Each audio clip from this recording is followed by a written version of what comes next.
Hello and welcome to How I Built This Resilience Edition from NPR. I'm Guy Raz. As many of you know, this is where we talk with entrepreneurs and business leaders about how they're building resilience in the midst of all this craziness and where to begin with all the craziness.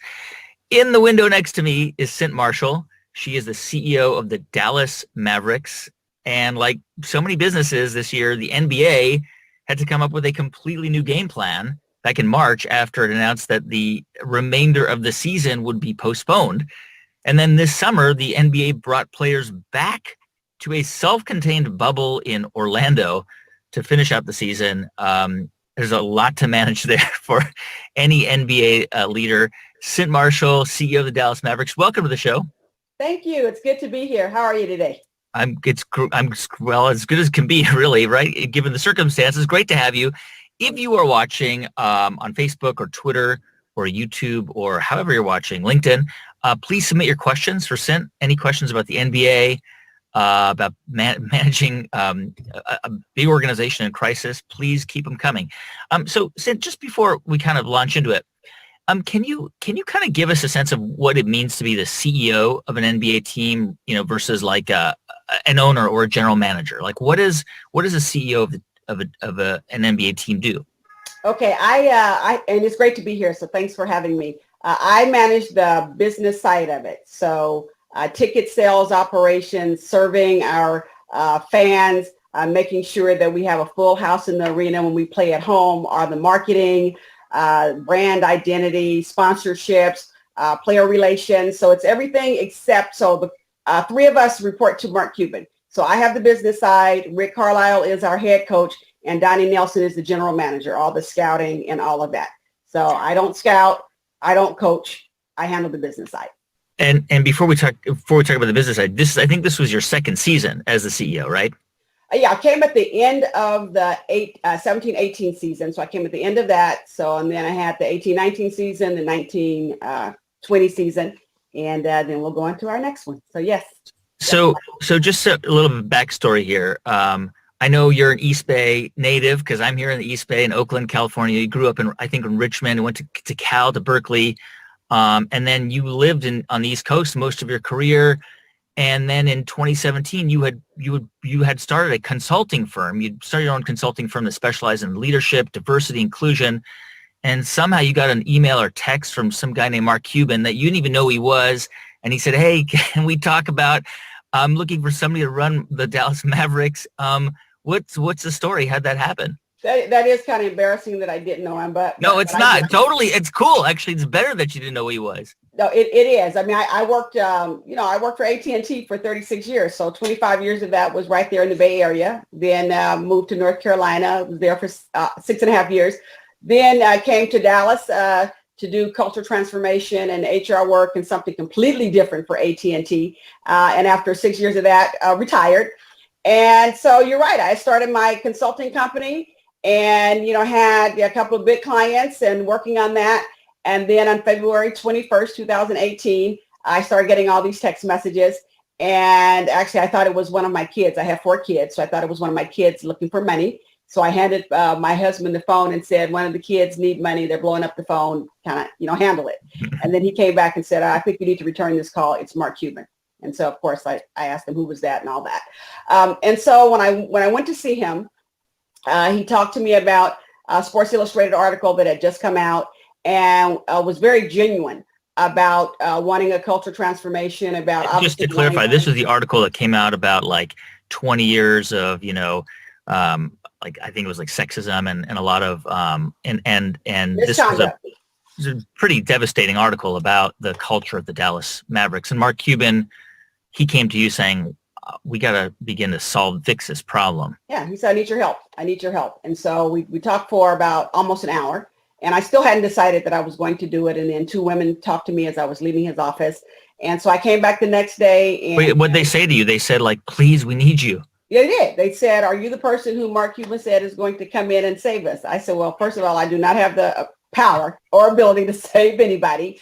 But yeah, we are talking about me coming in to help out. And they said, you have to come. I mean, you just have to come in. And they started telling me some things that were happening. And I said, well, I'm going to go home and pray about it. And, maybe I'll come back tomorrow. And so I did go back the next day. And I was there for about 3 hours in a conference room with people just coming in and out, talking to me. And Mark didn't even know I had come back. And so apparently he was looking for me, hoping that I came back, not realizing I was actually in the building, and just fell in love with some of the people. Felt that for whatever reason, I was uniquely qualified to, help in the situation. Obviously, I was going to have a lot of help. Couldn't do it by myself, but just met some wonderful people who needed leadership, and that's what Mark wanted. That's what he asked for, and so I said yes. And the rest is history. From what I understand, when you got there, and I think this is pretty common in a lot of corporate environments, and certainly maybe in the sports world. I don't think from what I read, there were like no women in leadership positions, or very few in leadership positions, and actually wasn't incredibly diverse either. And that was one of the first things that you wanted to tackle. Had to. And so I had a recipe. So the first thing I did was set out a vision. And the vision just basically said the Dallas Mavericks would set the NBA standard for diversity and inclusion by 2019, meaning we had about 9 months to do that. So that was the vision we set out, because in my first meeting, when I did not see diversity and there were 2 women who were not in permanent leadership positions, I knew we had to address that because I know the business case for diversity, and you have to have a diverse group of people around the table if you really want to be as successful as you can be. And so we took that on. So we laid out that vision, laid out a set of values, and then I had one-on-one with all the employees, and then made some leadership changes. And So now we have almost 50% women in leadership and 47% people of color. And so diversity matters. It matters. So your goal was to set the NBA standard for leadership, for diversity and inclusion. And are you now the most diverse and inclusive leadership team for an NBA organization? I know we're somewhere at the top. We actually ended up getting the NBA's Diversity and Inclusion Award in January. Wow. For all of the work that we have done. So that was pretty special for us, because we have a lot of people. We have a lot of people working very hard, not just diversity, because, there is a difference. Diversity is about the mix. It's about, different dimensions of diversity, race, gender, ethnicity, all of that. But inclusion is about the climate, the sense of belonging. It's about, what do you do with that mix of people? And so we've been very focused on all of that, including equity, fairness, and all that.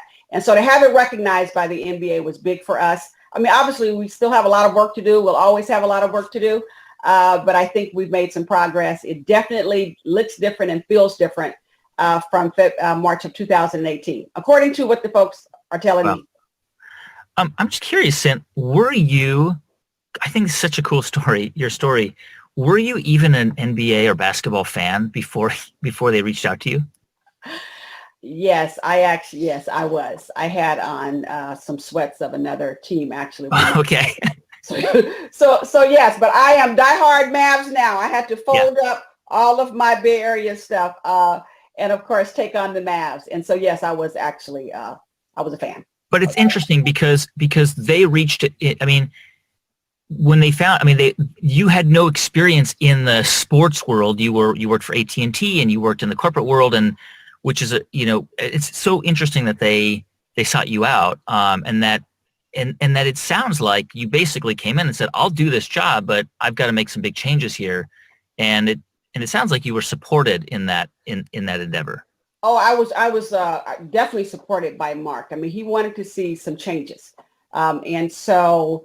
We used to have this little joke, you own it, I run it. But of course, he's involved. He knows what's happening. I talk to him just about every day. But he did give me free rein to make the leadership changes that needed to be made. Some people didn't think that was going to happen. And he said, no, do what you need to do. I mean, obviously, we talked about the plan before I executed on it, because I put together a 100-day plan. And it was a 100-day plan that had 4 main pieces to it.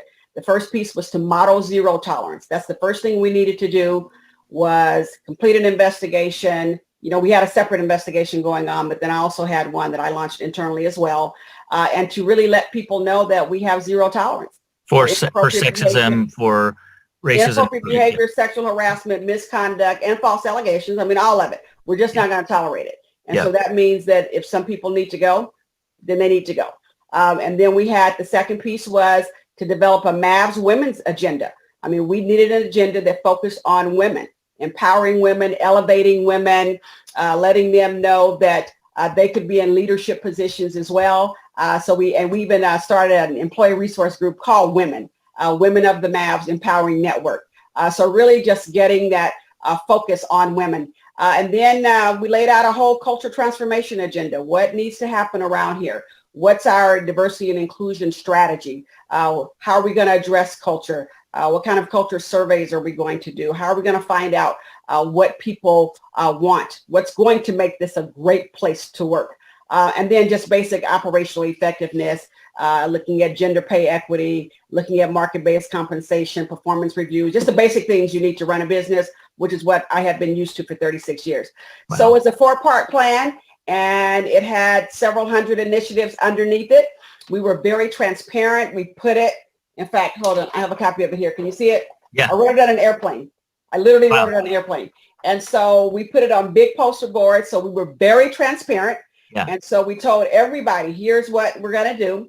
I had one-on-ones with every single employee in the organization. And I would start out this way. I'd start out with the same question. I said, give me your whole life story. And so most of the time they would start off with, oh, this is my 5th season at the Mavs, or this is my 10th season at the Mavs. And I'd say, okay, back up. Were you born here? I want to know your whole life story. I mean, I wanted to really get to know who was in that building. And that's what leaders should do. So then they back up, because usually they were surprised that I actually wanted to know their whole life story. Then they would give it to me. And then at the very end, after we had all of our conversation, the last question I would ask is, I said, where do you see yourself 5 years from now? And what was very clear to me, Guy, and I mean, one night I just started crying, because I realized I had all these people who really set out to have a career in sports, not just jobs, but a career.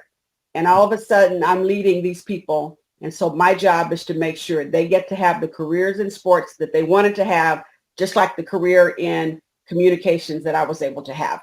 And so I just, I asked the 2 women who I brought in with me, I told them one night, I said, you know what? I need to know if you're all in, because I'm all in with these people. I love these people. They need leadership, and we're going to do it. We're going to give them the careers they came to have. And so after that, we started making some leadership changes and did what we needed to do. But it was all based on that 100-day plan. And every time we felt like we checked something big off, we would have a big kind of ceremony, a huddle, if you will. And we check it off. As an organization, we had to all agree that this particular item had been checked off. And so I remember one time I was getting ready to check off compensation, and everybody started looking kind of weird. And I thought, what's going on around here? And I whispered over to my head of human resources and said, why is everybody looking kind of strange? She said, we haven't covered it yet. I said, oh, it's like they were calling me on it. Like, no, we're not checking this off because it's not done. And so I said, oops. I said, okay, guys, I guess this is premature. Everybody. And so then they gave the feedback and gave everybody, the information. And then we came back and had a ceremony and checked it off. And on the very last day, we checked it off. We left our building. We walked back in, uncovered all of our values, our new mission statement, all that. Had a little ceremony where everybody dipped their hands in paint and had this wall where we just basically said, we're all in. Yeah, let's do it. Wow. It's all about the people. It's all about the people. That is so cool. There's something you said there, and I want anybody watching or listening to this right now. This is so important. And it's a reason why How I Built This, our show resonates and connects with so many people. You asked people to tell you their story. Mm-hmm. And that's something that not enough of us do with our work colleagues, even with people we've known for decades. We don't always know their story. When you know someone's story, there's no way not to develop empathy. There's no way not to, you learn about their struggles and their obstacles and the challenges they went through. Right. It changes your perspective about somebody when you know their story. It really does. And we all have a story. And you said it. I mean, it's about perspectives. We all bring different angles to things. We bring different perspectives. I focus a lot on insight. And I focus on something called all-in leadership. So it's leading with intent, which is what that 100-day plan was all about. Leading with insight. So getting to know people, getting to share different perspectives, leading with inclusion. and then leading with inspiration. So all in leadership. That's kind of, what I focus on. And that insight piece is critical because, I don't know if you've ever seen the diagram where it's depending on what side you're standing on, either you see a 6 when you're looking down on it, or you see a 9. Right. And the caption underneath says, basically, I'm not right, you're not wrong, and it's not that I'm wrong, and it's not that you're right, you just haven't seen life from my side. So it just depends on what side you're standing on, what perspective you have. And so we need to know all of those perspectives. And that's why we need to know people's stories. I always say one of our values is authenticity. So our values spell crafts. And so our hashtag is perfect our crafts. So it's character, respect, authenticity, fairness, teamwork, and safety, both physical and emotional safety. And so in the authenticity piece, our hashtag is do you. I want the person who gets up out of bed in the morning, all the issues they have, the backgrounds they have, the stories they have, the perspectives they have. That's what I want to walk into our workplace every day. You don't have to leave yourself at home. You don't have to leave your story at home. You don't have to park it in the parking lot. That's what makes us a great place to work, to have all of those backgrounds and cultures and perspectives working. And I've been in a situation where I was asked not to be myself at times, and asked to leave my, Easter Hill public housing project story, in the back somewhere, and not be who I am. And so I've lived those days, and I don't like that. I don't like that. People need, the person who gets up out of bed in the morning, once they change clothes, needs to be the person who walks into the building, and we as leaders need to meet people where they are.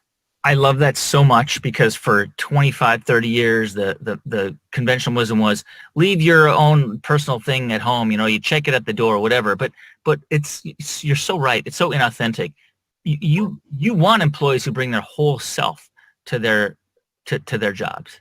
Well, that's how you're going to get everything out of them. Right. When people have to leave their thoughts, their true purpose, their passions, their beliefs, when they have to leave that at home, you just have a shell of a person. Yeah. In your building, and you can't operate with the shell of a person. You need everybody. You need all those forces, all that energy working. So I like everybody to come in. We have a pretty wild workplace. We got every now and then I'll pop up with music. I love music. Yeah. I like to dance. I was the first African-American cheerleader at Berkeley. Okay. I like to dance. Every now and then I want to bust my moves. And so I do that. Okay. I'm not trying to be disruptive. That's just who I am. So I want just people to do them. And so we're having fun. We're taking care of business now. We got a lot to do. But we're having a good time doing it. Cynt, we have a lot of questions. I promised to get to them in a sec, but you said something that has trigured a question. I've got to ask, and I'm going to go right to the most controversial stuff, because you said, I want people to come with their views and opinions and not to hide them. And, as you know, so many professional sports leagues depend on athletes of color, right? The NBA is,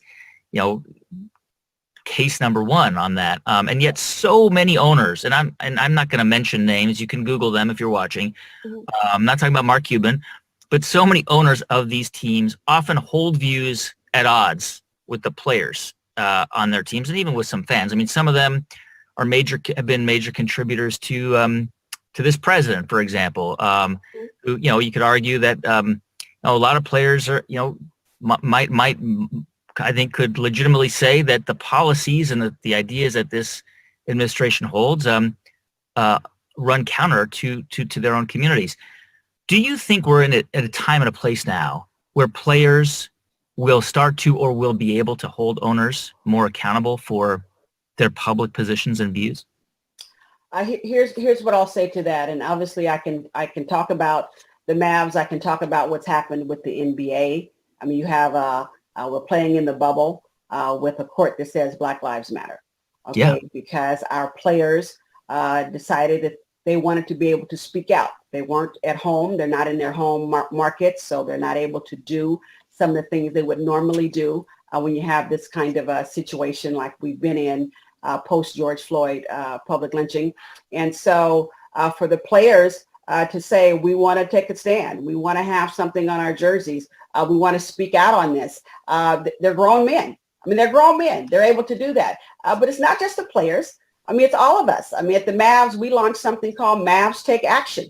It's our own plan to address racial inequities, promote social change, look at some of the injustices, and 40 initiatives where we're putting money and, time, talent, and treasure into the community to be a part of the solution. So I think, we're at a time where people get to speak up. And what I always say is we don't just work here. We don't just play here. We live here too. And the things that are important to our communities are important to us. Our fans have trusted us. They have supported us. They have been there for us. So when time comes where we need to be there for these communities and we need to be there for them, we're here. We're here. And so fortunately, we have a terrific owner who understands what's happening in the country, who understands the community. And I know it's, you have a lot of situations where people just have differences, and that's okay. It's okay to have differences. We've had some season ticket holders who have called and asked for a refund because of our stand on some issues. And I like to talk to them. I like to have the conversation because this is about, we had a courageous conversation on June 9th. We brought 200 people together at our arena, socially distant. Okay, you can go look at the pictures, mask, all that. But we said we are normal conveners. We unify people as a basketball team. We bring people out.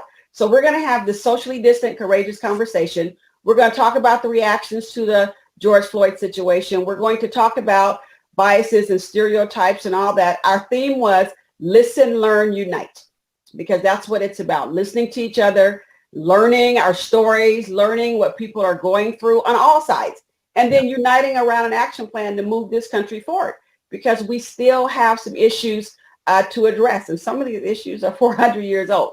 And so I think we're trying to all hold each other accountable, which I think is what we need to do. We need to hold all of us accountable for our biases, our stereotypes, some views we have that maybe are not the right views for this current time that we're living in, but we all have a role to play, every single one of us. And so I think we're all holding ourselves and each other accountable. I know that's what we're trying to do here in Dallas and at the Mavs. A question from Rehan Adatia through Facebook. Rehan asks, what's it like working with a vocal owner like Mark Cuban, and how much influence does he have on organizational decision-making? And Rehan, by the way, Mark was on the show a couple years ago. It's a great episode. He was very transparent, open about his story. And I think even since he's been on our show a couple years ago, I suspect his views on a lot of social justice issues have changed a lot and have evolved a lot, especially this past year. But in response to Rehan's question, what's it like working with, Mark Cuban, who's he's probably the best known owner in basketball and one of them in professional sports, and how much control does he have over organizational decision making? Okay, well, I will tell you, it's wonderful working for him. I love the fact that he is vocal, he's bold, he's courageous, because I'm all of those things too. So I like having a boss like that. Yeah. So I'm blessed that at this point in my life that I have a boss who's totally transparent, bold, and not afraid of things. He's also willing to listen.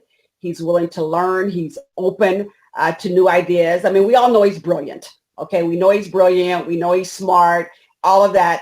But he's one of those bosses where he makes you feel like you're the only person in the room or the only person on the phone, because he'll give you 100% of his attention. I love that, as busy as he is. And I can run all kind of things by him. I do have the decision-making power on the business side. I mean, I make my own personnel moves. I make the decisions, P&L, all that. But I'm smart enough to get him involved. I'm smart enough to talk to him and run things by him. And at the end of the day, he'll say, Cynt, it's your call. I mean, that's one of his favorite lines, Cynt, it's your call. But he is involved. I mean, he's involved from the standpoint of being there as kind of my coach and my mentor. But not once has he said, don't do this or you can't do that. He has not done that. And I mean, that's not the deal anyway. So no. But he's great. It's great to be with him. I'm learning the business of basketball from him, which is great. And he claims that he's learning some things from me about leading people and diversity and inclusion and all that. So I don't know. I'm sure he's learned an unbelievable amount from you. I'm sure it's been absolutely revolutionary for him. Cynt, on the business side, kind of walk us through the business challenges here, because I imagine that a huge part of an NBA's team's revenue comes from fans appearing at the arena, buying snacks, buying beer, buying merchandise, and a lot of virtually all that's gone. So do television deals and maybe merch sales, does that make up for the loss? Well, not 100%, not 100%. And so we're trying to be creative. We did some things in the bubble with our sponsors, and the big thing was trying to figure out how to make sure that our sponsors are still visible. Yeah. So we had some, the online signage on the court, and trying to take every possible spot we could find in the bubble to actually create signage. I mean, you'll see our Jersey Pat sponsor chime behind me. Okay, so just trying to make sure that they are visible. TV, trying to make sure we figure out creative content and creative ways to have things like a chalk talk or something with our local regional sports networks. So it's a challenge. Online merchandising has increased. So we had to pivot quickly. I mean, so we we gave away a lot of masks and a lot of, PPE, but we also started selling some things. Okay. So just really trying to figure out how do we meet the community's needs, but also figure out a way to make some money in the process. So online merch has really, really gone up for us. But you're right. I mean, we had 8 home games that we missed at the end of the season, right? Because we shut down. And so we had to, fortunately for us, most of our fans didn't ask for a refund. Most of them said either carry it on, give me a credit into next season and let's see what happens, or we'll donate it to, we were doing a lot in the community. I mean, we pivoted, so we did a lot in the community. And so they wanted to be a part of that because, I mean, this Dallas region is amazing in terms of just being there for the community. And so a lot of people wanted to partner with us on that. So knock on wood, yes, it is challenging financially, but it could be much, much, much worse. Yeah. This is a question from Ahmed El Masiri. Ahmed asks, what advice would you give to other minorities and women in the business environment about leading conversations around diversity and inclusion in a company, especially, if we're not in leadership roles? Well, depending on the size of the company. So if you have employee resource groups or affinity groups, usually those leaders of those groups will pull people together and pull the business together to have those conversations. But even if you don't have them, I think somebody has to be bold enough to step up and to talk to their leaders if they're not doing it. I mean, hopefully you have leaders who are, but if they're not doing it, somebody has to say, we need to talk about this. And I played that role years ago at Pacific Bell. Somebody has to step up and do it, because there's no way we can have a double pandemic going on. And we truly have a double pandemic. We've got COVID-19, and then we've got the issue of social justice. So we've got two pandemics going on in this country right now. Yeah. And we need to be talking about both of them because, I mean, when the George Floyd thing happened, we had several internal courageous conversations. And the first one started because all of our some of our African-American men said, somebody called Cynt, we need to talk like today. And so we talked for 3 hours that Friday night. Wow. And then that Monday, my leadership team call turned into a whole conversation around race. Then our entire weekly huddle, because we have all these kind of touch points, because when you're working from home and all that, as leaders, you still want to touch your people. So we have all these virtual touch points during the week. For a solid week, all of them were around what was happening with social justice. Just like previously, we were talking about COVID. And so you just have to respond. But it's because employees were saying, here's the agenda item. Here's what I want to talk about. And so we responded to that. And then that led to a big community conversation. So you just got to put it out there. Here's the agenda item. And hopefully there are ways to do that. It's direct phone calls. It's through hotlines. It's through sending somebody an email. Leaders have to respond to that, especially when it's coming in mass, when a lot of people are saying, we're going to talk about this. Yeah. Cynt, what's been the hardest part about making cultural changes at the organization? I mean, I imagine that you probably at times faced resistance or, maybe people didn't fully understand what was happening or what you were trying to achieve. Yes. Were there difficult moments? Yes. I think the hardest part is to try to institutionalize a new culture while you're purging the old culture. Because keep in mind, when I got there, there were people there who had been involved in some of the old activity, the unfavorable activity. So I have an investigation going on, actually two, an internal and external. And so we're making decisions and we're trying to address that while also implementing this 100-day plan around culture transformation. And so, I had one situation where somebody actually told their whole team, don't respond to her. Don't do anything she's asking to be done because she won't be here in 90 days. Wow. And that's unfortunate because then you have a whole group of people who want to get in on it, who are also impacted, who want to have the positive changes, but their leaders are saying, don't get involved. But we address that.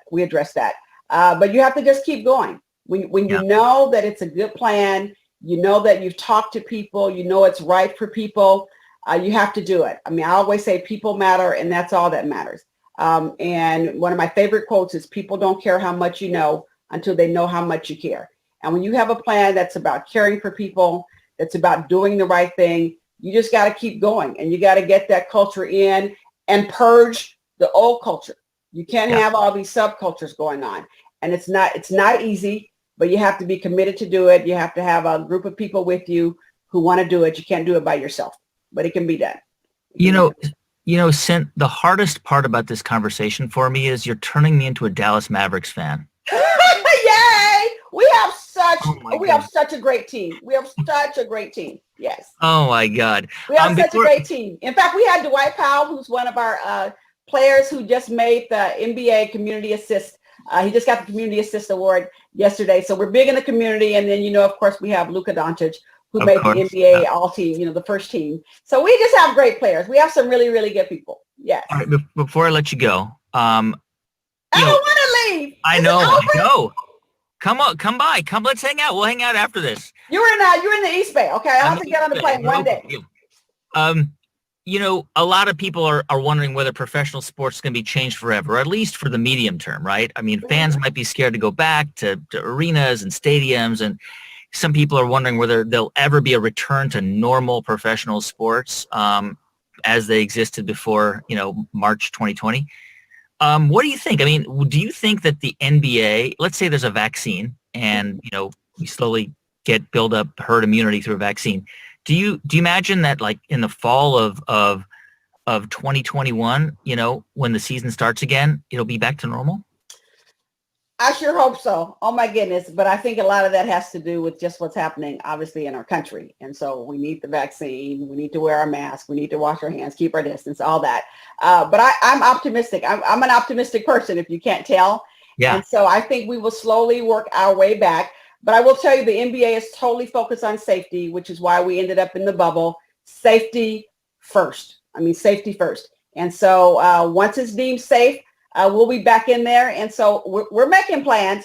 We hope we have a full arena. It may not start out full. We don't know exactly when we're going to start, but I'm optimistic. I see a day out there when we'll all get back, and we can't wait. Cynt Marshall, CEO of the Dallas Mavericks, the first African-American woman CEO of an NBA team. So awesome to have you. Thank you for joining us. Thank you. I enjoyed it. I want to visit with you one day in person when we get through all this. We will. And thank you, everybody, for tuning in. We had a big audience today. I can't say hello to everybody. Paco Wong in Macau. Thank you for watching. Cynthia Keeling in Washington, D.C. Adrian Lopez in Namba, Idaho. Later this week, I'll be talking with Sonia Gill, the CEO and co-founder of Fluenz. It's a language immersion program, so check that out. We had a new episode of the show drop yesterday, the story of Lush Cosmetics. It's so good. You have got to check it out. And if you have not heard yet, my book is out, How I Built This. You can find it wherever books are sold, and it is really designed to help you learn how to think entrepreneurially. Finally, if you're around Thursday night, I'm going to be on The Tonight Show. So I'm hoping, I'm scheduled to be on it. So if I'm not canceled before then, if they don't change me around, I'll be on Thursday night. So check it out. Otherwise, I will see you this Friday with Sonia Gill. Thanks for watching. Cynt, thanks again. Thank you. All right. Bye, everybody.